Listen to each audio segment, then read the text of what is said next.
बैंगन आलू की ये अचारी सब्ज़ी अगर एक बार बना ली तो गारंटी है इसको आप बार बार बनाना पसंद करेंगे।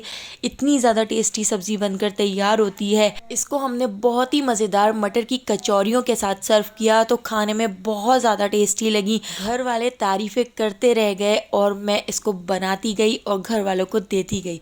तो बहुत ही टेस्टी सब्ज़ी और दोनों चीज़ों का कॉम्बिनेशन है। तो चलिए रेसिपी को देख लेते हैं। बैंगन आलू की सब्ज़ी बनाने के लिए मैंने यहाँ पर 3 दरमियाने साइज़ के आलूओं को इस तरह छोटा छोटा क्यूब्स में कट कर लिया है। तो ज़्यादा बड़ा कट नहीं करना है।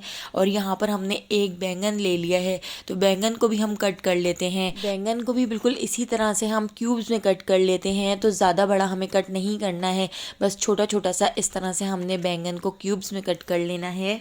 सर्दियों में बैंगन भी बहुत मज़ेदार आए हुए होते हैं, बहुत ही फ्रेश आए हुए होते हैं। तो देखिए इस तरह से हमने इसको क्यूब्स में कट करना है। तो सारे बैंगन और आलू हमने कट कर लिए हैं। तो बैंगन को भी हम इसी तरह से एक बोल में ऐड कर देते हैं और इसके अंदर पानी ऐड कर देंगे ताकि ये काले ना हो। तो चलिए अब हम इसकी सब्ज़ी बनाना शुरू करते हैं जो बहुत ही टेस्टी बनकर तैयार होती है। तो गैस के ऊपर हमने एक कढ़ाई रख ली है। कढ़ाई के अंदर हम ऐड कर देते हैं 1/4 कप ऑयल। ऑयल को हल्का सा गर्म करने के बाद इसके अंदर ऐड कर देते हैं 1 टीस्पून ज़ीरा, 1 टीस्पून राई दाना और हाफ़ टी स्पून हम इसमें ऐड कर देंगे मेथी दाना।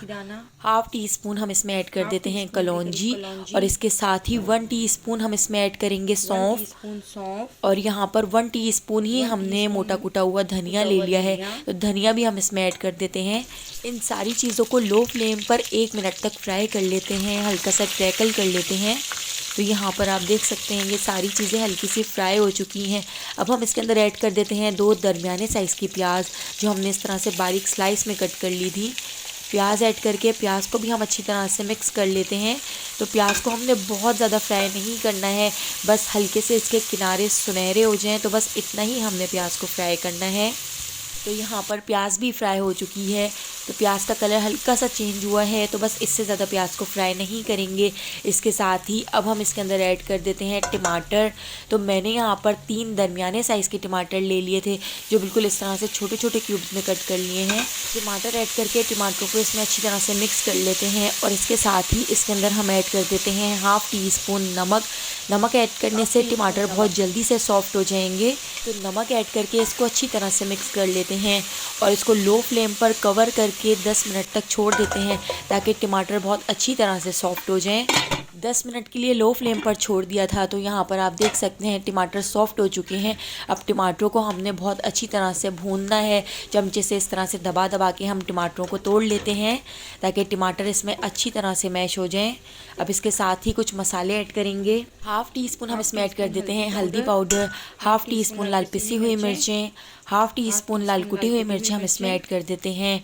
हाफ़ टी स्पून हम इसके अंदर ऐड कर देंगे पिसा हुआ धनिया। और यहाँ पर मैंने ले ली है हींग। तो हींग भी आप इसमें ज़रूर ऐड कीजिएगा, बहुत ही मज़ेदार सा फ्लेवर आता है। तो हाफ़ टी स्पून हींग हम इसमें ऐड कर देते हैं। हींग आपको किसी भी जनरल स्टोर से इजीली मिल जाएगी। मैंने इसको ऑनलाइन परचेज़ किया था। तो हींग ऐड करके इसको भी हम अच्छी तरह से मिक्स कर लेते हैं। अब इस पूरे मसाले को हमने बहुत अच्छी तरह से भून लेना है। इतना भून लेना है कि साइडों से ऑयल ऊपर आ जाए। जितना अच्छा मसाला भुना हुआ होगा उतने ही मज़ेदार बैंगन आलू की सब्ज़ी बनकर तैयार होगी।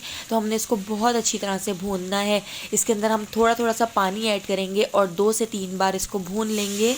इस तरह से मसाला भी पूरा इसमें अच्छी तरह से मैश हो जाएगा और ये भुन जाएगा तो खाने में और ज़्यादा टेस्टी लगेगा। तो देखिए इस तरह से 2 से 3 बार पानी ऐड करके मैंने इसको भून लिया है। तो यहाँ पर हमारा मसाला बहुत अच्छी तरह से भुन चुका है। मसाले का कच्चापन भी ख़त्म हो चुका है और इसका कलर भी चेंज हो चुका है। साइडों से ऑयल ऊपर आ चुका है। तो यहाँ पर अच्छी तरह से हमने मसाले को भून लिया है। अब हम इसके अंदर ऐड कर देते हैं आलू। आलू की क्वांटिटी आप अपनी मर्ज़ी से कम या ज़्यादा कर सकते हैं। तो मैंने यहाँ पर 3 दरमियाने साइज़ के आलू लिए हैं। आलू ऐड करके आलूओं को भी इसके अंदर अच्छी तरह से मिक्स कर लेते हैं। आलूओं को ऐड करके 3 से 4 मिनट आलूओं को भी इस मसाले के साथ भून लिया है। आलूओं को इस तरह से भूनने के बाद अब हम इसके अंदर ऐड कर देते हैं बैंगन। आलू क्योंकि थोड़े देर से गलते हैं और बैंगन एक ही भाप में गल जाते हैं, इसलिए आलूओं को पहले हमने ऐड कर लिया था और आलूओं को 5 मिनट तक भून लिया था। अब हमने बैंगन ऐड करके इसको भी अच्छी तरह से मिक्स कर लिया है। तो देखिए कितनी ज़बरदस्त सी हमारी यहाँ पर आलू बैंगन की अचारी सब्ज़ी बनकर तैयार हो रही है। इसके अंदर हम ऐड कर देते हैं थोड़ा सा पानी, ताकि हमारा जो मसाला है वो नीचे चिपके ना। तो ज़्यादा पानी ऐड नहीं करना है, बस मैंने इसमें 1/4 कप पानी ऐड कर दिया है और इसको अच्छी तरह से मिक्स कर लिया है। अब हम इसको कवर करके लो फ्लेम पर 15 मिनट तक छोड़ देते हैं, ताकि आलू भी अच्छी तरह से गल जाएँ और बैंगन भी सॉफ्ट हो जाएँ। तो यहाँ पर हमारी बहुत ही टेस्टी और बहुत ही मज़ेदार आलू बैंगन की अचारी सब्ज़ी बनकर तैयार हो गई है, जो खाने में बहुत ज़्यादा टेस्टी लगती है। आप इसको सिंपल रोटी के साथ भी खाएंगे तो खाने में बहुत ज़्यादा मज़ेदार लगेगी। तो चलिए इसको डिश आउट कर लेते हैं। अगर आपको मेरी ये रेसिपी पसंद आई हो तो लाइक, शेयर और सब्सक्राइब करना बिल्कुल भी मत भूलिएगा। और इस मटर की कचौरी की रेसिपी मैं आपसे कल शेयर करूँगी। बहुत ही टेस्टी बन के तैयार होती है, दोनों का कॉम्बिनेशन बहुत ही मज़ेदार लगता है। तो आने वाली वीडियो तक मुझे दीजिए इजाज़त। अल्लाह हाफ़िज़।